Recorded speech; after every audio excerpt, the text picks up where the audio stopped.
अयोध्या में राम मंदिर के लिए नेपाल से करोड़ों वर्ष पुरानी शालिग्राम शिलाएं लाई गई थी।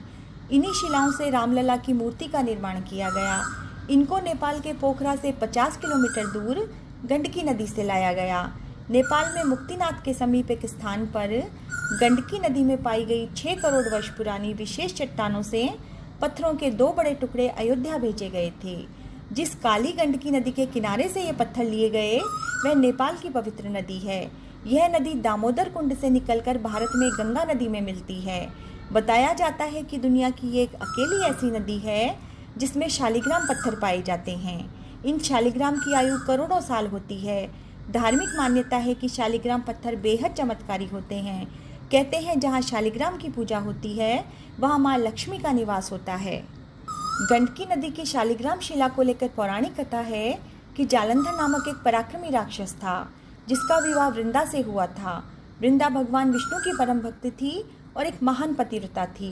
जालंधर बहुत ही पराक्रमी और अजय था और अपने इस अभिमान में देवताओं को बहुत परेशान करता था, पर वृंदा के पतिव्रत धर्म के कारण युद्ध में मारा नहीं जाता था।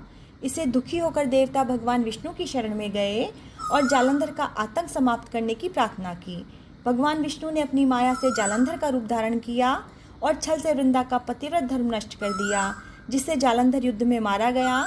जब वृंदा को इस बात का पता लगा तो उसने भगवान विष्णु को पत्थर बनने का श्राप दिया। वृंदा अपने पति जालंधर के साथ सती हो गई और उसकी राख से तुलसी का पौधा निकला। वृंदा भगवान विष्णु की परम भक्त थी, तो भगवान विष्णु ने प्रसन्न होकर वरदान दिया कि तुम गंडकी नदी के रूप में जानी जाओगी और मैं शालिग्राम बनकर तुम्हारी इस नदी के पास वास करूंगा। इस तरह से अपनी भक्त वृंदा के श्राप को धारण करते हुए भगवान अपने एक रूप से शालिग्राम हो गए। हिंदू धर्म में शालिग्राम का विशेष महत्व है।